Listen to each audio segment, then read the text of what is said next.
Hello పిల్లలు, welcome to our world కుట్టి Telugu stories. ఈరోజు నేను మరో మంచి కథతో మీ ముందుకు వచ్చేస్తాను. ఇక కథలోకి వెళ్తే, అనగనగా అనంతపురం అంచున ఉన్న చిన్న గ్రామం పేంద్రపల్లి. ఆ గ్రామంలో సింధు అనే యువతి ఉండేది. ఆమె వయసు 20 సంవత్సరాలు. తను ఇంటర్ వరకు చదువుకుంది. ఆమె తండ్రి రైతు.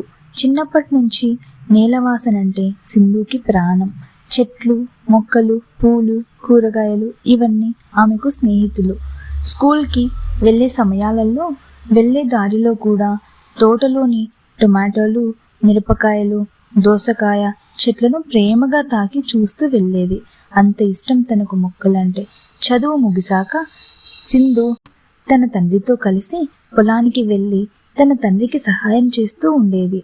అలా సాగుతూ ఉండగా వారి ప్రదేశాలలో వర్షాలు కరువై 1 ఏడాది వరుసగా ఎండలు పడ్డాయి. మరి నెక్స్ట్ ఏం జరిగిందనేది నెక్స్ట్ వీడియోలో చూద్దాం. నా వీడియో నచ్చినట్లయితే లైక్ చేసి నా ఛానల్ని సబ్స్క్రైబ్ చేసుకోండి.